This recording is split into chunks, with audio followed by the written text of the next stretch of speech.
آپ ٹھیک ہے. اعوذ باللہ من الشیطان الرجیم، بسم اللہ الرحمن الرحیم. ہم میڈیا کے معزز نمائندگان کو مجلس علماء شیعہ یورپ کے مرکزی دفتر لندن میں خوش آمدید کہتے ہیں اور آپ کا شکریہ ادا کرتے ہیں کہ آپ نے ہماری درخواست پر یہاں اس پریس کانفرنس میں شرکت کی. جی، آج کی یہ پریس کانفرنس مجلس علماء شیعہ یورپ کی جانب سے اس کا جو اہتمام کیا گیا ہے وہ بالخصوص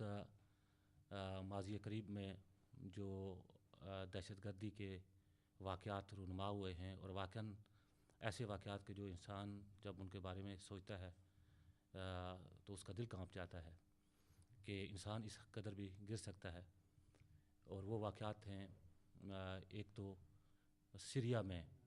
صحابی رسول حضرت حجر بن عدی الکندی کہ جو یقیناً ایک عظیم اور بزرگ صحابی رسول تھے. سیریا میں دہشت گردوں نے، دہشت پسندوں نے آپ کے مزار کو مسمار کیا اور آپ کے جسد مطہر کی بے حرمتی کی. اور دوسرا واقعہ جو واقعاً دل کو ہلاک دینے والا ہے کہ آیا انسان جو اپنے آپ کو مسلمان بھی کہتے ہیں اور اسلام کا نام لیتے ہیں، آیا اس قدر وہ گری ہوئی حرکت کر سکتے ہیں. اور وہ واقعہ اردن میں خاندان رسالت کے عظیم فرد حضرت جعفر طیار ابن ابی طالب علیہ الصلاۃ والسلام ان کے مزار کو آگ لگانے کا واقعہ ہے. اور یہ دونوں ایک ایسے واقعات ہیں کہ نہ صرف جنہوں نے مسلمانوں کے دل کو ازردہ کیا ہے، بلکہ کوئی بھی ذی شعور انسان ہو اور اس کا کچھ بھی تعلق ہو انسانیت کے ساتھ، تو ایسے واقعات کو سن کر وہ کبھی بھی خوش نہیں ہو سکتا. اس موضوع کے حوالے سے آج آپ کے سامنے مجلس علماء شیعہ یورپ کے صدر جناب حجت الاسلام والمسلمین مولانا سید علی رضا رضوی صاحب گفتگو فرمائیں گے. اور سید علی رضا رضوی صاحب کے ساتھ ان کی جو مرکزی کابینہ ہے، ان کے افراد آپ کے سامنے موجود ہیں اور آپ کے سوالات کے جوابات بھی دیے جائیں گے. مولانا سید علی رضا رضوی صاحب کے بائیں جانب مجلس علماء شیعہ یورپ کی مرکزی کابینہ کے فائنانس سیکرٹری سید حسن عباس رضوی صاحب، اور میری دائیں طرف مجلس علماء شیعہ یورپ کے مرکزی کابینہ کے جوائنٹ سیکرٹری سید علی عباس رضوی صاحب ہم آپ کے سامنے موجود ہیں. اور اسی موضوع سے متعلق گفتگو کرنے کے لیے میں اب دعوت دوں گا مجلس علماء شیعہ یورپ کے صدر جناب سید علی رضا رضوی صاحب کو کہ اس موضوع کے حوالے سے گفتگو کریں اور آپ کے سوالات کا جوابات دیے جائیں گے انشاءاللہ. اعوذ باللہ من الشیطان الرجیم، بسم اللہ الرحمن الرحیم. سب سے پہلے ہم جناب ختم مرتبت حضرت محمد مصطفیٰ صلی اللہ علیہ وسلم کی بارگاہ میں تعزیت پیش کرتے ہیں کہ ان کے خانوادے کے، ان کے آل کے ایک ایسے شہید جن کے لیے آپ کی اہل بیت نے فرمایا کہ رسول خدا کی زندگی کے سب سے غمگین 2 دن تھے، جنگ احد جس میں آپ کے چچا کو شہید کیا گیا، اور جنگ موتا جس میں آپ کے بھائی، چچا زاد بھائی حضرت جعفر طیار کو شہید کیا گیا. تو حضرت جعفر طیار کے روضے کی توہین اور اہانت کے سلسلے میں کہ جس کو آگ لگائی گئی جارڈن میں، ہم سب سے پہلے خود پیغمبر اسلام کو تعزیت پیش کرتے ہیں اور پھر تمام عالم اسلام کو، اور اس کے ساتھ ساتھ صحابی رسول حضرت حجر ابن عدی کندی جو حاتم طائی کے خاندان سے تھے، بلکہ ان کے پوتے تھے، جن کا مقام بے انتہا بلند ہے، اور صحبت اور صحابی ہونے کی وجہ سے، لیکن ساتھ ساتھ ان کی شہادت کی وجہ سے ان کا مقام بہت ہی عظیم ہے. ان کو اصحاب حضرت علی علیہ السلام میں بھی شریک ہونے کا شرف حاصل تھا، اور ان کو اس جرم میں شہید کیا گیا تھا کہ یہ اہل بیت علیہم السلام کے ولایت کے پاسدار تھے۔ ان کے حرم کی اہانت کی گئی اور دمشق سے باہر جہاں پہ ان کا روضہ 11 کلومیٹر باہر، ان کے روضے کو اندر داخل ہونے کے بعد ذریعہ مقدس کو گرا دیا گیا اور قبر مطہر کو کھودا گیا، لیکن تاریخ کے بہت زیادہ وقت گزر جانے کی وجہ سے ان کا جسد کافی گہرائی میں تھا، اس لیے ان کی اصل قبر تک لوگ نہیں پہنچ سکے، اور جو تصاویر دکھائی جا رہی ہیں ان سے منسوب کر کے وہ الظاہر حضرت حجر ابن عدی کندی کی نہیں ہیں، جو بہت سے میڈیا پہ مسلسل چل رہی ہیں، وہ ان کی تصاویر نہیں ہیں۔ اور ان کا مقام بے انتہا بلند ہے اور ان کی عظمت کی گواہی خود امیر المؤمنین علی بن ابی طالب علیہ الصلوۃ والسلام نے دی ہے۔ آج عالم اسلام میں 2 مکتب فکر ہیں، ایک اہل بیت سے وابستہ ہے اور دوسرا صحابہ سے، لیکن تمام مکتب فکر صحابہ کا احترام واجب سمجھتے ہیں، اور خصوصاً اگر صحابی کا مقام شہادت کی وجہ سے اور زیادہ بڑھ چکا ہو تو ان کی عظمت اور زیادہ بلند ہو جاتی ہے۔ حضرت حجر ابن عدی الکندی ایک بہت ہی عظیم اور جلیل القدر صحابی ہونے کے ساتھ ساتھ ایک بہت بڑے عالم بھی تھے، بے انتہا بہت بڑے مجاہد بھی تھے، جن کے مقام سے متعلق اہل بیت کے فرد امام سجاد علیہ السلام نے فرمایا تھا کہ جو بھی شام زیارات پہ جائے اور حضرت حجر کی زیارت نہ کرے اس کی زیارات قبول نہیں۔ آج عالم اسلام میں ایک ایسی وبا پھیل چکی ہے جس کا نام سلفیت کہہ لیجئے یا تکفیری عناصر کہہ لیجئے،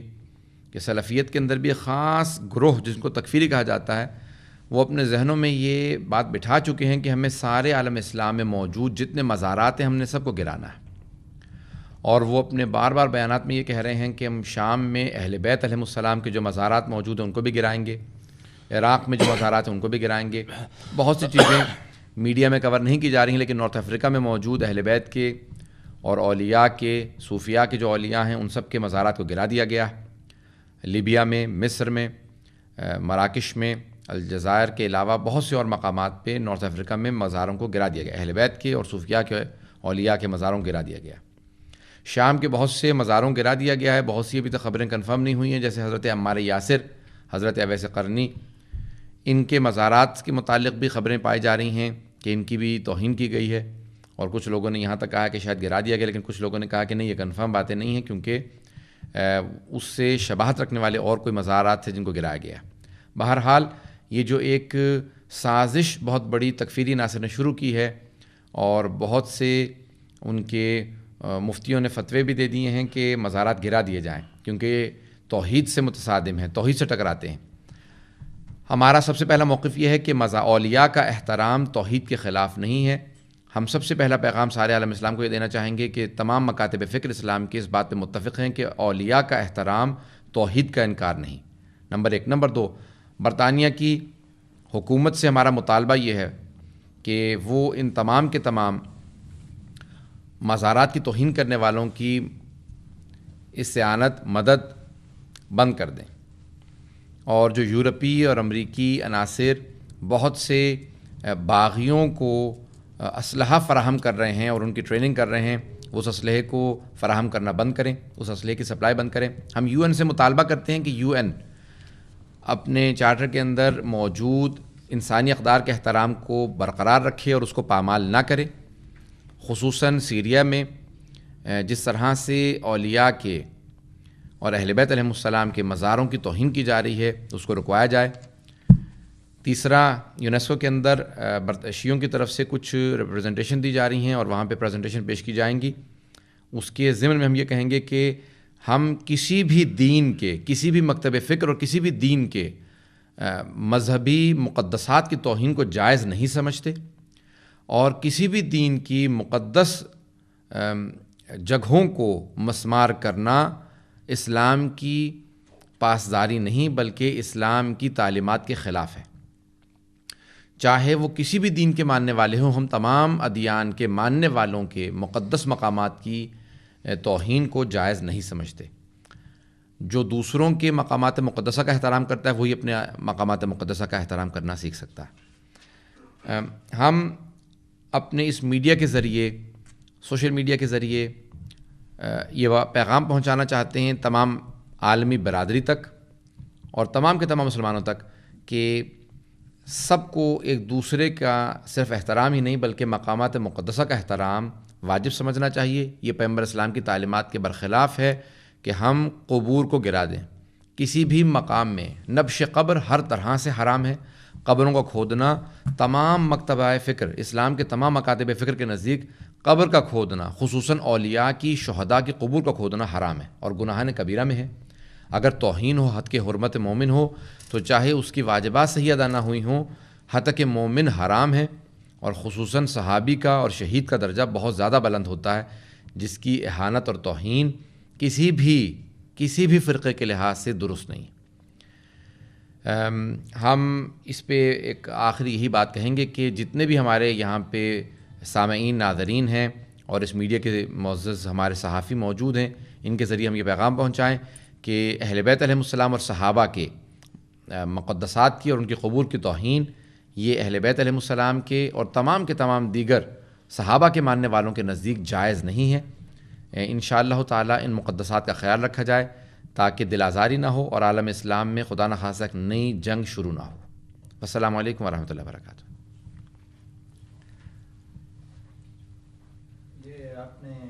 برٹش گورنمنٹ اور یو این سے اگر آپ اس طرح کا مطالبہ کرتے ہیں تو کیا آپ اپنی اسلامی دنیا کے جو یعنی ہیڈ آف اسٹیٹ یا ہیڈ آف گورنمنٹ حکومتی سطح پہ کیوں نہیں آپ اس مسئلے کو لے کے جاتے ہیں تاکہ یہ زیادہ آسانی سے حل ہو سکے ہمارا مسئلہ؟ بہت اچھا سوال آپ کا۔ سب سے پہلے خود پاکستان اور پاکستان سے باہر جتنے بھی ممالک موجود ہیں وہ اس طرف متوجہ ہیں اور بہت سے اس میں کوشش کر رہے ہیں کہ حکومتی لیول پہ کوئی ایسا کام نہیں کیا جا رہا، صرف اور صرف کوشش حکومتی لیول پہ یہ کی جائے کہ وہ سیکیورٹی فراہم کریں مقامات مقدسہ کو، اور بہت سے اس وقت حکومتوں کی طرف سے آفر دی گئی ہے کہ جتنے بھی مقامات مقدسہ ہیں اگر ان کی سیکیورٹی کے لیے کوئی بھی کمی ہے تو وہ باقاعدہ لشکر دینے کے لیے تیار ہیں، صرف اور صرف مقامات مقدسہ کی حفاظت کے لیے۔ تو عالم اسلام کے اندر اس بات پہ حکومتیں متوجہ ہیں، لیکن یورپی اور امریکی بہت سے ایسے ادارے موجود ہیں کہ جو القاعدہ نام سے جو ایک دہشت گردوں کا اور اسی طرح سے تکفیری عناصر کا ایک جو دہشت گردوں کا ٹولہ موجود ہے، اس کو اسلحے کی فراہمی کسی بھی عنوان سے جو کر رہے ہیں، جس کی وجہ سے یہ سارے کے سارے واقعات رونما ہو رہے ہیں۔ تو اس لیے ہم ان سے مطالبہ کرتے ہیں کہ یہ ان کے اسلحے کی سپلائی بند کریں اور دوسروں کے مقدسات کا احترام کریں تاکہ مسلمانوں کی دل آزاری نہ ہو اور مسلمان جو ہیں وہ بغاوت پہ نہ اتریں۔